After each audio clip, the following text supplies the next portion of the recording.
શ્રી વિષ્ણુ પુરાણની કથાને આગળ વધારીએ. ભાગ 21મો. અનેનાનો પૃથુ, પૃથુના વિષ્ટરાસ, તેમના ચાંદા યુવાનાશ્વ તથા તે ચાંદ્રા યુવાનાશ્વનો સાવસ્ત નામે પુત્ર થયો, જેણે શ્રાવસ્તી નગરી વસાવી હતી.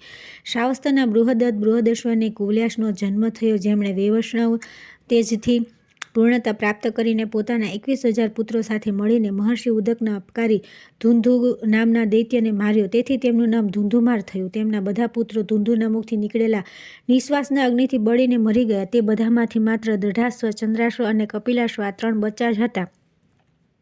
દૃઢાશ્વથી હર્યશ્વ, હર્યશ્વથી નિકુંભ, નિકુંભથી અમિતાશ્વ, અમિતાશ્વથી કુશાશ્વ, કુશાશ્વથી પ્રસેનજીત અને પ્રસેનજીતથી યુવાનાશ્વનો જન્મ થયો. યુવાનાશ્વ નિસંતાન હોવાથી દુઃખી થઈને મુનીશ્વરોના આશ્રમમાં રહેતો હતો. તેના દુઃખથી દ્રવિત થઈને દયાળુ મુનિઓએ તેને પુત્ર થાય તે માટે યજ્ઞનું અનુષ્ઠાન કર્યું. અડધી રાતે તે યજ્ઞ સમાપ્ત થયા પછી મુનિઓ મંત્ર લ્યા જળનો કળશ વેદીમાં રાખીને સૂઈ ગયા. તેમના સૂઈ ગયા પછી અત્યંત તૃષાકુલ થઈને રાજા તે સ્થાનમાં ગયા અને સૂઈ ગયા હોવાથી રાજાએ મુનિઓને ન જગાડ્યા તથા તે અત્યંત મહાત્મ્ય ધરાવતા કળશના પવિત્ર જળને તેઓ પી ગયા. જાગ્યા પછી ઋષિઓએ પૂછ્યું કે આ મંત્રેલું જળ કોણ પી ગયું? આ જળ પીવાથી જ યુવાનાશ્વની પત્ની મહાબળ પરાક્રમી પુત્રને જન્મ આપશે. આ સાંભળી રાજાએ કહ્યું કે મેં જ જાણ્યા વિના આ જળ પીધું છે. તેથી યુવાનાશ્વના પેટમાં ગર્ભ સ્થાપિત થઈ ગયો અને ક્રમશઃ વધવા લાગ્યો. યથા સમય બાળક રાજાના ડાબુ પડખું ફરીને બહાર નીકળી આવ્યો, પરંતુ એનાથી રાજાનું મૃત્યુ ન થયું. તેના જન્મ પછી મુનિઓએ કહ્યું કે આ બાળક સ્તનપાન વિના કઈ રીતે જીવશે?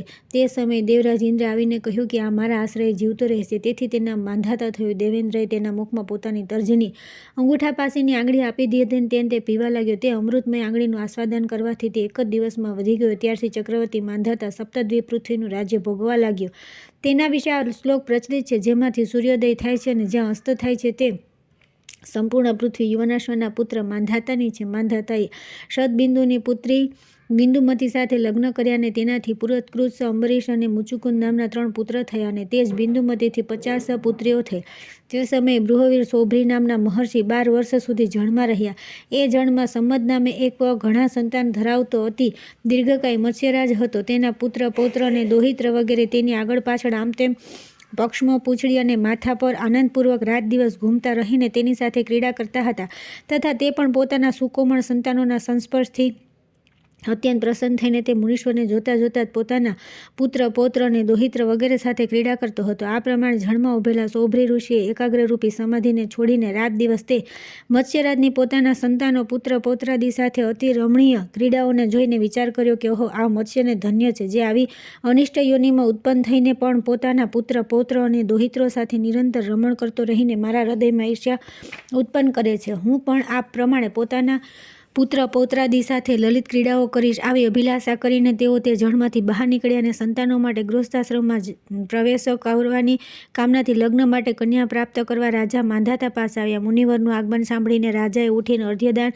વગેરેથી તેમનું યથાવિધિ પૂજન કર્યું. ત્યાર પછી સૌભ્રી મુનિએ આસન ગ્રહણ કરીને રાજાને કહ્યું. સૌભ્રી બોલ્યા કે હે રાજન, હું કન્યા પરિગ્રહણનો અભિલાષી છું, તેથી તમે મને એક કન્યા આપો. મારા પ્રણય પંથનો અનાદર ન કરો. કુરુવંશમાં કાર્યવંશ આવેલા કોઈ પણ યાચક કદી ખાલી હાથે પાછો જતો નથી. હે માંધાતા, આ પૃથ્વી પર બીજા પણ અનેક રાજાઓ છે અને તેમને ત્યાં પણ કન્યાઓ ઉત્પન્ન થઈ છે, પરંતુ યાચકોએ માંગેલી વસ્તુ આપવાના નિયમમાં દ્રઢ પ્રતિજ્ઞા માટે તો આજ તમારું પ્રશંસનીય કુળ છે. હે રાજન, તમારે 50 કન્યાઓ છે, તેમનામાંથી તમે મને માત્ર એક જ આપી દો. હે નૃપશ્રેષ્ઠ, હું અત્યારે પ્રાર્થના ભંગની આશંકાથી ઉત્પન્ન અતિશય દુઃખ ભયભીત થઈ રહ્યો છું. શ્રી પરાશરજી બોલ્યા કે ઋષિના આવા વચન સાંભળીને રાજા તેમના વૃદ્ધત્વથી જીર્ણ થઈ ગયેલા શરીરને જોઈને પણ શાપના ભયથી તેમની માગણીનો અસ્વીકાર કરવામાં વ્યાકુળ થઈને તેમનાથી ડરીને થોડા નીચે મુખે ચિંતા કરવા લાગ્યા. સૌભ્રી બોલ્યા કે હે નરેન્દ્ર, તમે ચિંતા કેમ કરો છો?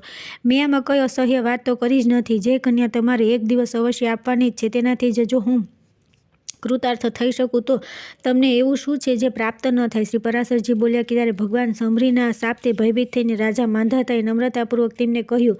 રાજા બોલ્યા કે ભગવાન, અમારા કુળની એક પરંપરા છે, જે સારા કુળમાં ઉત્પન્ન થયેલા વરને કન્યા પસંદ કરે છે તે તેને આપવામાં આવે છે. તમારી માંગણી તો અમારા મનોરથોથી પણ પર છે. ન જાણે કોઈ રીતે ઉત્પન્ન થઈ છે. આવી સ્થિતિમાં મને ખબર નથી કે હું શું કરું. બસ મને આ ચિંતા છે કે મહારાજ માંધાતાના આ પ્રમાણે કહેવાથી મુનિવર સૌભ્રીએ વિચાર કર્યો, મને ટાળી દેવાનો આ એક બીજો જ ઉપાય છે. આ વૃદ્ધ છે, પ્રૌઢ સ્ત્રીઓ પણ આને પસંદ કરી શકે એમ નથી, પછી કન્યાઓની તો વાત જ ક્યાં છે.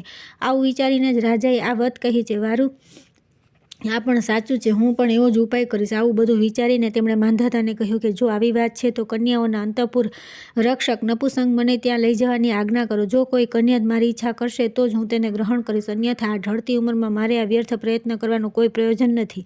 આવું કહીને તેઓ મૌન થઈ ગયા. ત્યારે મુનિના શાપની આશંકાથી માંધાતાએ કન્યાઓના અંતઃપુરના રક્ષકને આજ્ઞા કરી. તેની સાથે અંતઃપુરમાં પ્રવેશ કરતા ભગવાન સૌભરીએ પોતાનું રૂપ સર્વ સિદ્ધિ અને ગંધર્વોથી પણ અતિશય મનોહર બનાવી લીધું. તે ઋષિવરને અંતઃપુરમાં લઈ જઈને અંતઃપુરના રક્ષકે તે કન્યાઓને કહ્યું કે તમારા પિતા મહારાજની માંધાતાની આજ્ઞા છે કે બ્રહ્મર્ષિ અમારી પાસે એક કન્યા માટે આવ્યા છે અને મેં તેમની સામે પ્રતિજ્ઞા કરી છે કે મારી જે કોઈ કન્યા શ્રીમાનનું વરણ કરશે તેની સ્વચ્છંદતામાં હું કોઈ પ્રકારનું વિઘ્ન નહીં નાખું. આ સાંભળી તે બધી કન્યાઓ યથોપતિ ગજરાજનું વર્ણન કરનારી હાથણીઓની જેમ અનુરાગ અને આનંદપૂર્વક હું એકલી જ વરણ કરું આવું કહીને તેમનું વર્ણન કરી લીધું. તે પરસ્પર કહેવા લાગી, અરે બહેનો, વ્યર્થ ચેષ્ટા કેમ કરો છો? હું આમનું વર્ણન કરું છું, આ તમારે લાયક છે પણ નહીં. વિધાતાએ જ એમને મારા પતિ અને મને એમની પત્ની બનાવી છે, તેથી તમે શાંત થઈ જાઓ. અંતઃપુરમાં આવતા જ સૌથી પહેલાં મેં જ એમનું વર્ણન કર્યું. તમે કેમ મરી પડો છો? આ પ્રમાણે મેં વર્ણન કર્યું છે, પહેલાં મેં વર્ણન કર્યું છે. આમ કહીને તે રાજકન્યાઓ તેમના માટે પરસ્પર બહુ ક્લેશ થઈ ગયો. ત્યારે તે બધી કન્યાઓ અતિશય અનુરાગવશ તે શ્રેષ્ઠ કીર્તિવાળા મુનિવરનું વર્ણન કરી લીધું. ત્યારે કન્યા રક્ષકે નમ્રતાપૂર્વક રાજાને બધી હકીકત યથાર્થ રીતે કહી સંભળાવી. શ્રી પરાશરજી બોલ્યા કે આ જાણીને રાજાએ આ શું કહે છે, આ કઈ રીતે થયું, હું શું કરું, મેં શા માટે તેમને અંદર જવા માટે કહ્યું? આ પ્રમાણે વિચારીને અત્યંત વ્યાકુળ ચિત્તે ઈચ્છા ન હોવા છતાં પણ જેમ જેમ પોતાના વચનનું પાલન કર્યું અને પોતાને અનુરૂપ વિવાહ સંસ્કાર સમાપ્ત થયા પછી મહર્ષિ સૌભરી તે બધી કન્યાઓને પોતાના આશ્રમ પર લઈ ગયા. ત્યાં આવીને તેમણે બીજા વિધાતાની જેમ સંપૂર્ણ શિલ્પકલ્પના પ્રણેતા વિશ્વકર્માને બોલાવીને કહ્યું કે આ બધી કન્યાઓમાંથી દરેકના માટે અલગ અલગ મહેલ બનાવો, જેમાં ખીલેલા કમળ અને મધુર સ્વરે ગાતા સુંદર હંસ તથા બતક વગેરે જળ પક્ષીઓથી સુશોભિત જળાશય હોય, સુંદર તકિયા શૈયા અને ઓઢવાના વસ્ત્રો હોય તથા પર્યાપ્ત ખુલ્લી જગ્યા હોય. ત્યારે સંપૂર્ણ શિલ્પ વિદ્યાના પ્રખર આચાર્ય વિશ્વકર્માએ પણ તેમની આજ્ઞા અનુસાર બધું તૈયાર કરી તેમને દેખાડ્યું. ત્યાર પછી મહર્ષિ સૌભરી આજ્ઞાથી તે મહેલોમાં અનિવાર્ય નંદ નામનો મહાનિધિ નિર્માણ કરવા માંડ્યો. ત્યારે તો તે બધા જ મહેલોમાં અનેક પ્રકારના ભક્ષ્ય ભોજ્ય અને લેહ્ય વગેરે સામગ્રીઓથી તે રાજકન્યાઓ આવેલા અતિથિઓ અને પોતાના સેવકોને તૃપ્ત કરવા લાગી. એક દિવસ પુત્રીઓના સ્નેહથી આકર્ષિત થઈને રાજા માંધાતા એ જોવા માટે કે તેઓ સુખી છે કે દુઃખી મહર્ષિ સૌભરીના આશ્રમે આવ્યા તો તેમણે ત્યાં અતિ રમણીય ઉપવન અને જળાશયોથી યુક્ત સ્ફટિક શિલાના મહેલોની હરમાળા જોઈ, જે ફેલાયેલા કિરણોથી અત્યંત મનોહર જણાતી હતી. ત્યાર પછી તેઓ એક મહેલમાં જઈને પોતાની કન્યાને સ્નેહપૂર્વક આલિંગન કરી આસન પર બેઠા અને પછી ઉભરાતા પ્રેમના કારણે આંખોમાં પ્રેમાશ્રુ સાથે બોલ્યા, બેટી, તમે લોકો અહીં સુખપૂર્વક છો ને? તમને કોઈ પ્રકારનું કષ્ટ તો નથી ને? મહર્ષિ સૌભરી તમને સ્નેહ કરે છે કે નહીં? શું તમને આપણા ઘરની યાદ પણ આવે છે? પિતાજીના આ પ્રમાણે કહેવાથી તે રાજપુત્રી એ કહ્યું કે પિતાજી, આ મહેલ અત્યંત રમણીય છે. આ ઉપવનો વગેરે પણ અતિશય મનોહર છે. ખીલેલા કમળોથી ભરપૂર આ જળાશયોમાં જળ પક્ષીઓ સુંદર ડવકા કરતા રહે છે. ભોક્ષ્ય ભોજ્ય વગેરે ખાદ્ય પદાર્થો, લેપ અને વસ્ત્ર આભૂષણો વગેરે ભોગ તથા સુકોમળ શૈયા આસન વગેરે બધા મનને અનુકૂળ છે. આ પ્રમાણે અમારી ગૃહસ્થી જો કે સર્વ સંપત્તિ સંપન્ન છે, છતાં પોતાની જન્મભૂમિની યાદ ભલા કોને નથી આવતી? તમારી કૃપાથી જો કે બધું જ મંગળમય છે, છતાં મને એક મોટું દુઃખ છે કે અમારા પતિ આ મહર્ષિ મારા ઘરમાંથી કદી બહાર જતા નથી. અત્યંત પ્રીતિના કારણે માત્ર મારી પાસે જ રહે છે, મારી બીજી બહેનોની પાસે એ જતા જ નથી. આ કારણે મારી બહેનો બહુ દુઃખી હશે. આ જ મારા મોટા દુઃખનું કારણ છે. આના આ પ્રમાણે કહેવાથી રાજાએ બીજા મહેલમાં જઈને પોતાની કન્યાનું આલિંગન કર્યું અને આસન પર બેઠા પછી તેણે પણ તે પ્રમાણે પૂછ્યું. તેણે પણ તે જ પ્રમાણે મહેલ વગેરે ઉપભોગોનું સુખ વર્ણન કર્યું અને કહ્યું કે અતિશય પ્રીતિના કારણે મહર્ષિ માત્ર મારી જ પાસે રહે છે, બીજી કોઈ બહેન પાસે જતા નથી. આ પ્રમાણે પૂર્વવત સાંભળી રાજા એક એક કરી બધા મહેલોમાં ગયા અને દરેક કન્યાને આ જ પ્રમાણે પૂછ્યું અને તે બધીએ પણ તેવો જ ઉત્તર આપ્યો. અંતમાં આનંદ અને આશ્ચર્યના ભારથી વિવશ થઈને તેમણે એકાંતમાં સ્થિત ભગવાન સૌભરીની પૂજા કર્યા પછી તેમને કહ્યું કે ભગવાન, આપની યોગ સિદ્ધિનો આ મહાન પ્રભાવ જોયો છે. આવા મહાન વૈભવ સાથે બીજા કોઈને પણ વિલાસ કરતા મેં જોયા નથી, પણ આ બધી આપની તપસ્યાનું ફળ છે. આ પ્રમાણે તેમનું અભિવાદન કરી તેઓ થોડા સમય સુધી તે મુનિવરની સાથે જ ઈચ્છિત ભોગ ભોગવતા રહ્યા અને છેવટે પોતાના નગરમાં ચાલ્યા ગયા. કાલક્રમેથી તે રાજકન્યાઓ સૌભરી મુનિના 150 પુત્ર થયા. આ પ્રમાણે દિવસે દિવસે પ્રેમ સ્નેહનો પ્રસાર થવાથી તેમનું હૃદય અતિશય મમતામય થઈ ગયું અને તેઓ વિચારવા લાગ્યા કે શું મારા આ પુત્રો મીઠી વાણીથી બોલશે, પોતાના પગે ચાલશે? શું તેઓ યુવાવસ્થાને પ્રાપ્ત થશે? તે સમયે શું હું તેમને પત્નીઓ સાથે જોઈ શકીશ? પછી શું એમને પુત્ર થશે અને તેમને પોતાના પુત્ર પૌત્રો સાથે જોઈશ? આ પ્રમાણે કાલક્રમથી દિવસે દિવસે વધી રહેલા આ મનોરથોની ઉપેક્ષા કરીએ તેઓ વિચારવા લાગ્યા કે અહો, મારા મોહનો કેવો વિસ્તાર છે! આ મનોરથોનો હજારો લાખો વર્ષો પછી અંત આવશે નહીં. આ બધા મનોરથોમાંથી જો થોડા પૂર્ણ પણ થઈ જાય તો તેમના સ્થાને બીજા નવા મનોરથો ઉત્પન્ન થઈ જાય.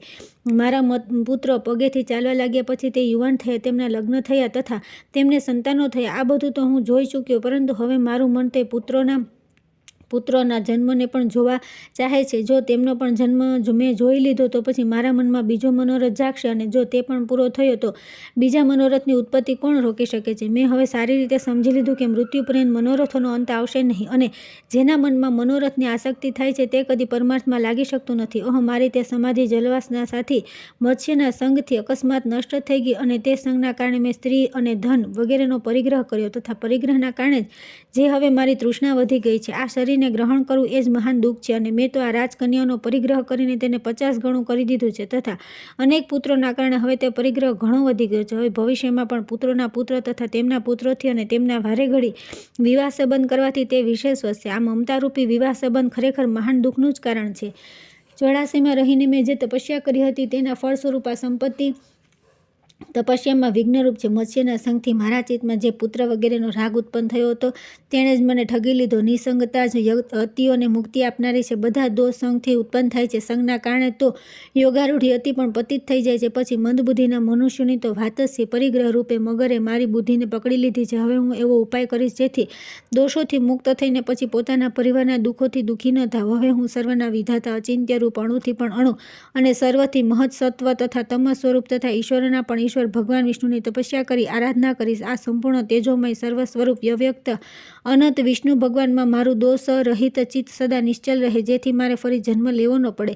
જે સર્વરૂપ મલ રહિત અનંત સર્વેશ્વર અને આદિ મધ્ય શૂન્યથી અલગ કંઈ જ નથી, તે ગુરુઓના પણ પરમ ગુરુ ભગવાન વિષ્ણુનું હું શરણ લઉં છું. શ્રી પરાશરજી બોલ્યા કે આ પ્રમાણે મનમાં ને મનમાં જ વિચારીને સૌભ્રી મુનિ પુત્ર ઘર, આસન, વસ્ત્ર વગેરે સંપૂર્ણ પદાર્થોને છોડીને પોતાની બધી સ્ત્રીઓ સહિત વનમાં ચાલ્યા ગયા. ત્યાં વાનપ્રસ્થોને યોગ્ય સમસ્ત ક્રિયાઓનું અનુષ્ઠાન કરતાં કરતાં સંપૂર્ણ પાપોનો ક્ષય થઈ ગયા. પછી મનોવૃત્તિને રાગ દ્વેષહીન થઈ જવાથી અહ્વિની વગેરે અગ્નિઓને પોતાનામાં સ્થાપિત કરીને સંન્યાસી થઈ ગયા. પછી ભગવાનમાં આસક્ત થઈને સંપૂર્ણ કર્મોનો ત્યાગ કરી પરમાત્મા પરાયણ પુરુષોના અચ્યુત પદ મોક્ષને પ્રાપ્ત કરી લીધું, જે અજન્મ, અનાદિ, અવિનાશી, વિકાર અને મૃત્યુ આદિ ધર્મોથી રહિત, ઇન્દ્રિયો વગેરેથી અતીત તથા અનંત છે.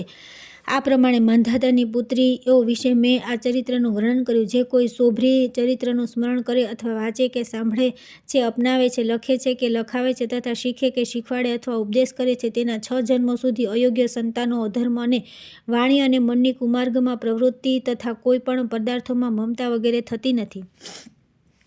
ત્યાર પછી આવે છે 3જો અધ્યાય, માંધાતાની સંતતિ, ત્રિશંકુ, સ્વર્ગારોહણ તથા સગરની ઉત્પત્તિ અને વિજય. હવે હું માંધાતાના પુત્રોની સંતાનોનું વર્ણન કરું છું. માંધાતાના પુત્ર અમરીશનો યુવાનશ્વ નામે પુત્ર થયો, તેનાથી હરિત થયો, જેનાથી અંગિરા ગોત્રના હરિતગણ થયા. પૂર્વકાળમાં રસાતલમાં મૌનેય નામના 6 કરોડ ગંધર્વ રહેતા હતા. તેમણે સંપૂર્ણ નાગકુળમાં મુખ્ય રત્નો અને અધિકાર છીનવી લીધા હતા. ગંધર્વોના પરાક્રમથી અપમાનિત તે નાગેશ્વરો દ્વારા સ્તુતિ કરવાથી તે સાંભળીને જેમના ખીલેલા કમળ જેવા નેત્રો ખુલી ગયા છે, તે નિંદ્રામાંથી જાગેલા તે જડાશય ભગવાન સર્વદેવેશ્વરને પ્રણામ કરી નાગોએ તેમને કહ્યું, ભગવાન, આ ગંધર્વોથી ઉત્પન્ન થયેલા અમારો ભય કઈ રીતે શાંત થશે? ત્યારે આદિ અંત રહિત ભગવાન પુરુષોત્તમે કહ્યું કે યુવાનશ્વના પુત્ર માંધાતાના જે આ પુરુતકુશે નામે પુત્ર છે, તેમાં પ્રવિષ્ટ થઈને હું તે બધા દુષ્ટ ગંધર્વોનો નાશ કરી દઈશ. સાંભળીને ભગવાન જલાશયને પ્રણામ કરીને બધા નાગાધિપતિઓ નાગલોકમાં પાછા આવ્યા અને પુરુતકુચને લાવવા માટે પોતાની બહેન અને પુરુતકુચની ભાર્યા નર્મદાને પ્રેરિત કરી. ત્યારબાદ નર્મદા પુરુતકુચને રસાતળમાં લઈ આવી. રસાતળમાં પહોંચીને પુરુતકુચે ભગવાન અને તેજથી પોતાના શરીરનું બળ વધી જતાં સમસ્ત ગંધર્વોને મારી નાખ્યા અને પછી પોતાના નગરમાં આવ્યા. તે સમયે સમસ્ત નાગરાજાઓએ નર્મદાને એવું વરદાન આપ્યું કે જે કોઈ તારું સ્મરણ કરીને નામ લેશે તેને સર્પના વિષથી કોઈ ભય રહેશે નહીં. આ સંબંધમાં આ શ્લોક પણ છે. નર્મદાને પ્રાતઃકાળે નમસ્કાર છે, રાત્રિકાળમાં પણ નર્મદાને નમસ્કાર છે. નર્મદે, તમને વારંવાર નમસ્કાર છે. તમે મારી વિષ અને સર્પથી રક્ષા કરો. આ શ્લોકનું ઉચ્ચારણ કરી દિવસે કે રાત્રે કોઈ પણ સમયે અંધકારમાં જવાથી સર્પ કરડતો નથી તથા આનું સ્મરણ કરીને ભોજન કરવાથી ખાધેલું વિષ પણ ઘાતક થતું નથી. પુરુતકુચે નાગપતિઓને એવું વરદાન આપ્યું કે તમારા સંતાનોનો કદી અંત ન થાય. પુરુતકુશે નર્મદાથી ત્રસદ્યુ નામે પુત્ર ઉત્પન્ન કર્યો. ત્રસદ્યુથી અનરણ્ય થયો, જેને દિગ્વિજય સમય રાવણે માર્યો. અનરણ્યનો પુષ્પદ્વસ, પુષ્પસનો હયશ્વ, હયશ્વનો હસ્ત, હસ્તનો સુમના, સુમનાનો ત્રિધન્વા, ત્રિધન્વાનો ત્રયારુણી, ત્રયારુણીનો સત્યવ્રત નામે પુત્ર થયો, જે પછી ત્રિશંકુ કહેવાયો. ત્રિશંકુ ચાંડાળ થઈ ગયો હતો. એકવાર 12 વર્ષ સુધી અનાવૃષ્ટિ રહી. તે સમયે મુનિ વિશ્વામિત્રના સ્ત્રી અને બાળકોના પોષણ માટે તથા પોતાની ચાંડાળતાને છોડવા માટે તે ગંગા કિનારે એક વડના વૃક્ષ પર દરરોજ મૃગનું માંસ બાંધી આવતો હતો. તેથી પ્રસન્ન થઈ વિશ્વામિત્રજીએ તેને સદેહ સ્વર્ગ મોકલી દીધો. ત્રિશંકુથી હરિશ્ચંદ્ર, હરિશ્ચંદ્રથી રોહિતાશ્વ, રોહિતાશ્વથી હરિત, હરિતથી ચંચુ, ચંચુથી વિજય અને વિજયથી વસુદેવ, વિજયથી રૂરક અને રૂરકથી વૃકનો જન્મ થયો. વૃકને બાહુ નામે પુત્ર થયો, જે હૈહય અને તાલંજક વગેરે ક્ષત્રિયોથી પરાજિત થઈ પોતાની ગર્ભવતી પટરાણી સાથે વનમાં ચાલ્યો ગયો. પટરાણીની શોકે તેને ગર્ભ રોકવા માટે તેને વિષ ખવડાવી દીધું અને પ્રભાવથી તેના ગર્ભના 7 વર્ષ સુધી ગર્ભાશયમાં જ રહ્યો છે. છેવટે બાહુ વૃદ્ધાવસ્થાના કારણે ઉર્વ મુનિના આશ્રમ પાસે મરી ગયો. ત્યારે તેની પટરાણીએ ચિતા બનાવી તેના પર પતિનું શવ મૂકી તેની સાથે સતી થવાનો નિશ્ચય કર્યો. તે સમયે ભૂત, ભવિષ્ય અને વર્તમાન ત્રણેય કાલના જાણનાર ભગવાન ઓર્વે તેને કહ્યું કે હે સ્વાધી, આ વ્યર્થ દુરાગ્રહને છોડી દે. તારા પેટમાં સંપૂર્ણ ભૂમંડળનો સ્વામી, અત્યંત બળ પરાક્રમી, અનેક યજ્ઞોનું અનુષ્ઠાન કરનારો અને શત્રુ સંહારક ચક્રવર્તી રાજા છે.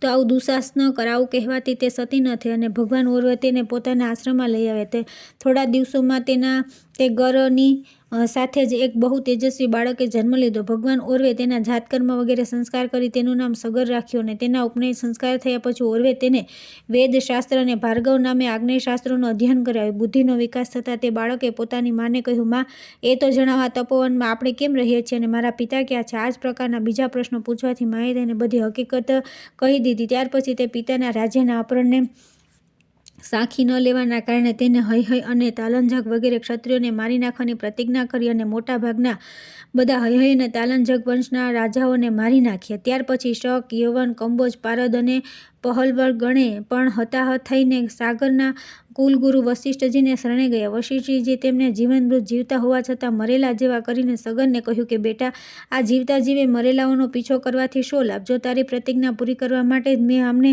સ્વધર્મ અને દ્વિજાતિઓના સંસર્ગથી વંચિત કરી દીધા છે. રાજાએ જેવી આજ્ઞા કહીને ગુરુજીની આજ્ઞાનું અનુમોદન કર્યું અને તેમના વેશ બદલાવી નાખ્યા. તેણે યવનોના માથા મુંડાવી નાખ્યા, શકોને અર્ધમુંડિત કરી દીધા, પરદોના લાંબા લાંબા કેશ રખાવી દીધા, પહલવોના મૂછ દાઢી રખાવ્યા તથા એમને અને એમના જેવા બીજા ક્ષત્રિયોને પણ સ્વાધ્યાય, વશટકાર વગેરેથી બહિષ્કૃત કરી દીધા. પોતાના ધર્મને છોડીને દેવાના કારણે બ્રાહ્મણોએ પણ એમનો પરિત્યાગ કરી દીધો. તેથી એ મલેચ્છ થઈ ગયા. ત્યાર પછી મહારાજ સગર પોતાની રાજધાનીમાં આવીને અપરાજિત સૈન્ય સાથે આ સંપૂર્ણ 7 દ્વીપોની પૃથ્વીનું શાસન કરવા લાગ્યા.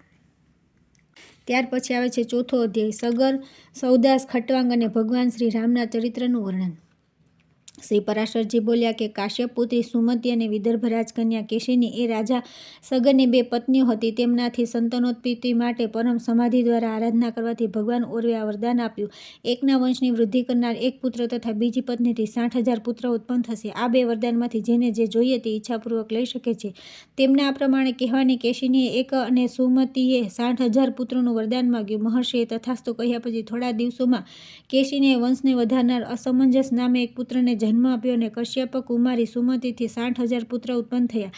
રાજકુમાર અસમંજસનો અંશુમાન નામે પુત્ર થયો. આ અસમંજસ બાળપણથી જ ઘણો દુરાચારી હતો. પિતાએ વિચાર્યું કે બાલ્યાવસ્થા વીત્યા પછી આ બહુ સમજદાર થશે, પરંતુ યુવાની પસાર થઈ જવા છતાં પણ જ્યારે તેનું આચરણ ન સુધર્યું ત્યારે પિતાએ તેનો ત્યાગ કરી દીધો હતો. એમના 60,000 પુત્રોએ પણ અસમંજસના ચરિત્રનું અનુકરણ કર્યું. ત્યારે અસમંજસના ચરિત્રનું અનુકરણ કરનારા તે સગર પુત્રો દ્વારા સંસારમાં યજ્ઞ વગેરે સન્માર્ગનો ઉચ્છેદ થઈ જતા સર્વ વિદ્યા નિધાન સંપૂર્ણ દોષ રહિત ભગવાન પુરુષોત્તમના અંશ એવા શ્રી કપિલદેવને દેવતાઓએ પ્રણામ કરીને તેમના વિશે કહ્યું, ભગવાન રાજા સગરના આ બધા પુત્રો અસમંજસના ચરિત્રનું અનુસરણ કરી રહ્યા છે. આ બધાને અધર્મમાં પ્રવૃત્ત રહેવાથી સંસારની શું દશા થશે? પ્રભુ, સંસારમાં દીનજનોની રક્ષા માટે જ આપે આ શરીર ગ્રહણ કર્યું છે. તેથી આ મહાન આપત્તિથી સંસારની રક્ષા કરો. આ સાંભળીને ભગવાન કપિલે કહ્યું કે આ બધા થોડા જ સમયમાં નષ્ટ થઈ જશે. એ જ સમયમાં સગરે અશ્વમેઘ યજ્ઞ આરંભ કર્યો. તેમાં તેના પુત્રો દ્વારા સુરક્ષિત ઘોડાને કોઈ વ્યક્તિ ચોરીને પૃથ્વીમાં પેસી ગયો. ત્યારે તે ઘોડાની ખરીઓના ચિહ્નોનું અનુસરણ કરતા રહીને તેમના પુત્રોમાંથી દરેકે 1-1 યોજન પૃથ્વી ખોદી નાખી તથા પાતાલમાં જઈ તે રાજકુમારે પોતાના ઘોડાને ફરતો જોયો. પાસે જ મેઘોના આવરણ રહિત શરતકાળના સૂર્ય સમાન પોતાના તેજથી બધી દિશાઓને તે પ્રકાશિત કરી રહેલા ઘોડાને ચોરનાર પરમ ઋષિ કપિલને માથું ઝુકાવીને બેઠેલા જોયા. ત્યારે તો તે દુરાત્માઓ પોતાના અસ્ત્ર-શસ્ત્રો ઉઠાવીને જ અમારો અપકારી છે અને યજ્ઞમાં વિઘ્ન નાખનારો છે, આ ઘોડાને ચોરનારો મારો મારો આ રીતે બૂમ પાડતા તેમના તરફ દોડ્યા. ત્યારે ભગવાન કપિલદેવે થોડીક નજર નાખી જોતાં તે બધા પોતાના શરીરમાંથી ઉત્પન્ન થયેલા અગ્નિમાં બળીને નષ્ટ થઈ ગયા. મહારાજ સગરને જ્યારે ખબર પડી કે ઘોડાની પાછળ જનારા તેમના પુત્ર મહર્ષિ કપિલના તેજથી બળી ગયા છે, ત્યારે તેમણે અસમંજસના પુત્ર અંશુમાનને ઘોડો લઈ આવવા માટે નિયુક્ત કર્યો. તે સગરપુત્રો દ્વારા ખોદેલા માર્ગે કપિલજી પાસે પહોંચ્યા અને ભક્તિ વિનમ્ર ભાવે તેમની સ્તુતિ કરી. ત્યારે ભગવાન કપિલે તેને કહ્યું, બેટા જા, ઘોડાને લઈ જઈને પોતાના દાદાને આપ અને તારી જે ઈચ્છા હોય તે વરદાન માગી લે. તારો પુત્ર ગંગાજીને સ્વર્ગમાંથી પૃથ્વી પર લાવશે.